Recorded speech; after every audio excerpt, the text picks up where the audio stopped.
Good morning friends, welcome to our YouTube channel.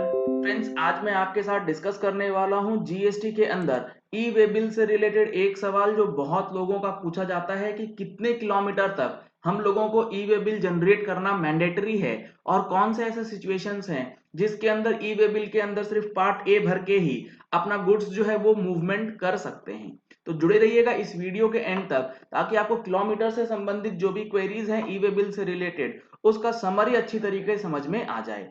Detailed में समझने के लिए ई वे बिल से रिलेटेड हर एक पहलू को जानने के लिए आप हमारे वेबिनार को ज्वाइन कर सकते हैं जो कि 19 जुलाई 2020 को ऑर्गेनाइज किया गया है, यानी कि नेक्स्ट संडे को 11 बजे से 2 बजे तक। रजिस्ट्रेशन के लिए आप इस नंबर पे कॉल कर सकते हैं जिसके अंदर हम लोग ई वे बिल से रिलेटेड प्रैक्टिकल डिफिकल्टीज के बारे में डिस्कस करने वाले हैं। एग्जेम्पशन किनको मिलेगा, लाइफ जनरेशन का क्या प्रोसेस है, ब्लॉकिंग अनब्लॉकिंग का क्या कॉन्सेप्ट है और कब कब जीएसटी ई वे बिल के अंदर bill to ship to model जो है वो इंप्लीमेंट किया जाता है।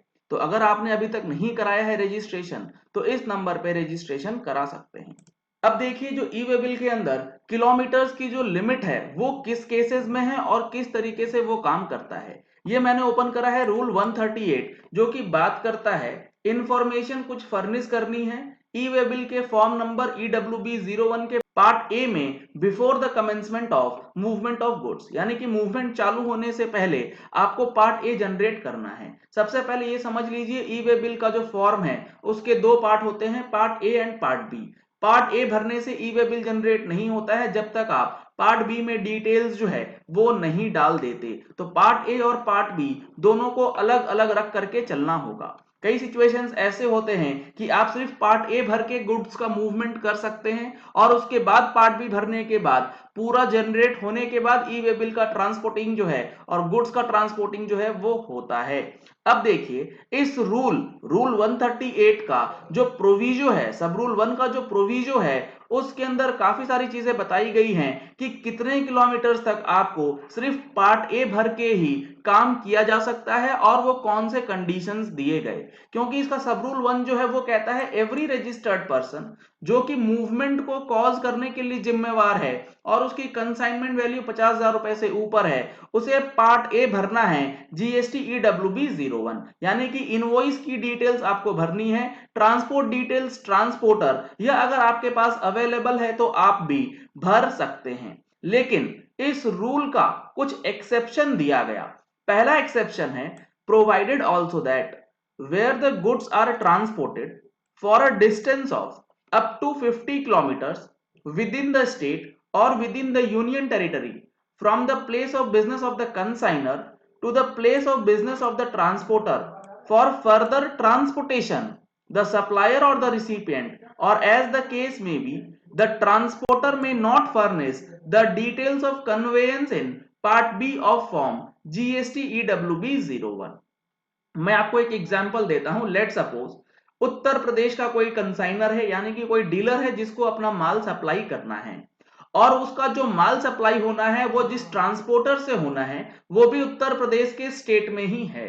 अब इस चीज को समझिएगा कि उत्तर प्रदेश का कंसाइनर, उत्तर प्रदेश का ही transporter, place of business of consignor और place of business of transporter की जो दूरी है, दोनों के बिजनेस प्लेस में जो एड्रेस की दूरी है अगर वो 50 किलोमीटर या उससे कम की रहती है तो इस सिचुएशन में जो बिजनेसमैन है वो अपने बिजनेस हाउस की जगह से लेकर के जो ट्रांसपोर्टर के बिजनेस प्लेस तक मूवमेंट करेगा गुड्स की, उस केस में उसे सिर्फ पार्ट ए जनरेट करना है। पार्ट ए का मतलब क्या हुआ, उसे सिर्फ इनवॉइस की डिटेल्स उसमें डालनी है कि किसको माल सप्लाई किया गया है, क्या है इनवॉइस नंबर, क्या उसके अंदर माल वगैरह दिए गए हैं। पार्ट बी नहीं डालना है। आप अगर पार्ट बी नहीं डालेंगे तो ई वे बिल जनरेट नहीं होता है। ई वे बिल का नंबर आपको मिलता है आफ्टर पार्ट बी जनरेशन। तो यहां पर बताया गया कि जहां पर गुड्स की ट्रांसपोर्टेशन होनी है और वो ट्रांसपोर्टेशन होनी है 50 किलोमीटर तक विद इन द स्टेट, इस चीज को ध्यान रखना है कि विद इन द स्टेट ही वो होना चाहिए। अगर आप यूपी में बैठे हैं और आपका ट्रांसपोर्टर दिल्ली के बॉर्डर, दिल्ली यूपी बॉर्डर में बैठा है, जो कि दिल्ली के एरिया में पड़ता है, तो उस सिचुएशन में ये कंडीशन जो है वो नहीं लगेगी। अगर स्टेट चेंज हो रहा है, with in 50 kilometre state change हो जाता है, तो ये वाला कंडीशन जो है वो नहीं लगेगा। Place of business of consignor to the place of business of transporter for further transportation. जब ट्रांसपोर्टर के पास वो गुड्स रिसीव हो जाए, जिस गुड्स के रिस्पेक्ट में पार्ट ए भरा गया है, उसके बाद ट्रांसपोर्टर उस नंबर पे पार्ट बी जनरेट करके EWB1 यानी कि ई वे बिल जो है वो कंप्लीट कर सकता है और उसके बाद आगे ट्रांसपोर्टेशन हो जाता है।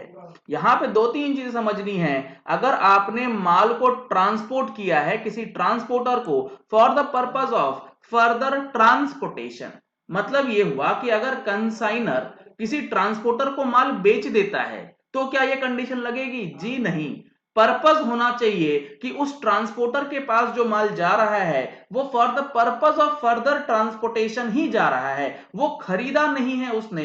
अगर वो सप्लाई की डेफिनेशन में आ जाएगा तो आपका ये कंडीशन जो है नहीं लगेगा और ई वे बिल पूरा कंप्लीट जनरेट करना पड़ेगा। ये हो गया पहला कंडीशन जो कि 50 किलोमीटर से रिलेटेड। काफी लोगों को कंफ्यूजन रहता है कि 50 किलोमीटर तक तो ई वे बिल नहीं बनाना है। दूसरा, अब देखिए यहां पे जो किलोमीटर से रिलेटेड दूसरा अपवाद है, दूसरा एक्सेप्शन है, वो क्या कहता है? वो कहता है सब रूल 5 के अंदर। बेसिकली सब रूल 5 क्या कहता है कि अगर आपका जो ट्रांसपोर्टर है और जो ई वे बिल जनरेट हुआ है उस गाड़ी के अंदर कोई ब्रेकेज या कुछ दिक्कत आ गई और कन्वेंस का ट्रांसफर हो रहा है, यानी कि एक गाड़ी से दूसरे गाड़ी में माल का ट्रांसफर होता है, इन दैट केस आपको ई वे बिल का जो पार्ट बी है वो अपडेट करना होता है उस ट्रांसफर की वजह से before the commencement of movement from the new transport.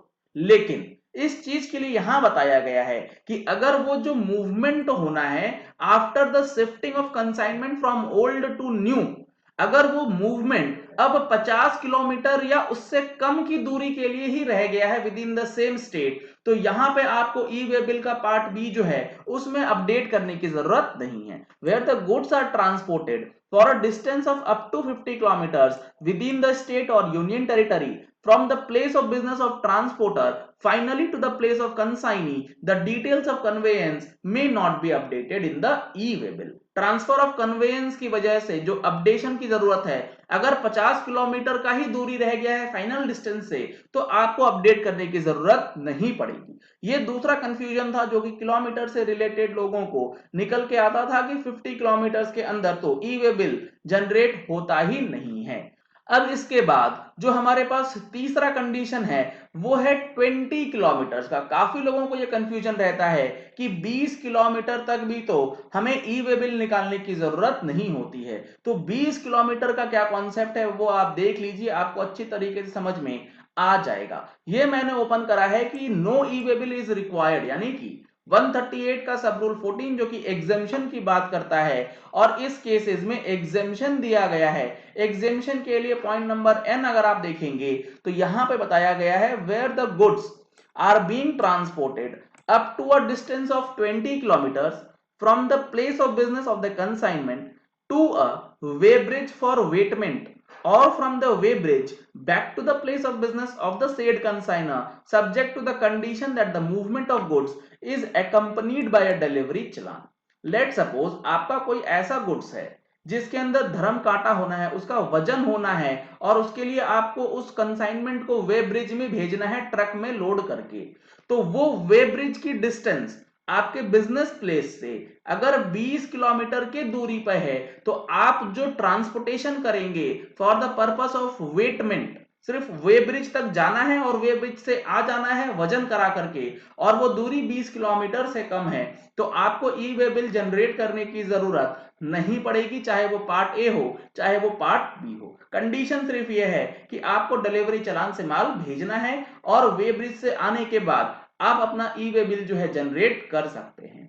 तो किलोमीटर से रिलेटेड लेकर के ये तीन महत्वपूर्ण बिंदु जो हैं लोगों को काफी ज्यादा कंफ्यूज करते हैं कि 50 किलोमीटर की क्या बात है और 20 किलोमीटर की क्या बात है। तो मैं आपको बता दूं यहाँ पे ऐसा कोई कंडीशन नहीं है कि अगर आपकी सप्लाई होती है अल्टीमेट सप्लाई अगर आप 10 किलोमीटर या 1 किलोमीटर के अंदर भी करते हैं, otherwise then the case is given in exemption, e way bill हर केस में ही निकलेगा। चलिए इस वीडियो को यही एंड करते हैं। अगर आपको ई वे बिल से रिलेटेड और कोई क्वेरी है तो आप हमारे इस वेबिनार का हिस्सा बन सकते हैं, या फिर आप हमारी पेड मेंबरशिप की सर्विसेज भी ले सकते हैं, जिसके अंदर आपकी क्वेरीज जो है वो सॉल्व की जाती हैं। अगर आपने हमारे चैनल पे फर्स्ट टाइम ट्यून इन किया है तो चैनल को सब्सक्राइब करने के लिए नीचे दिए गए रेड कलर के सब्सक्राइब बटन को प्रेस कीजिए, साथ में जो बेल आइकन है उसे भी प्रेस कर लीजिएगा ताकि वीडियोस की नोटिफिकेशन आप तक रेगुलरली पहुंचती रहे। Thank you and have a nice day.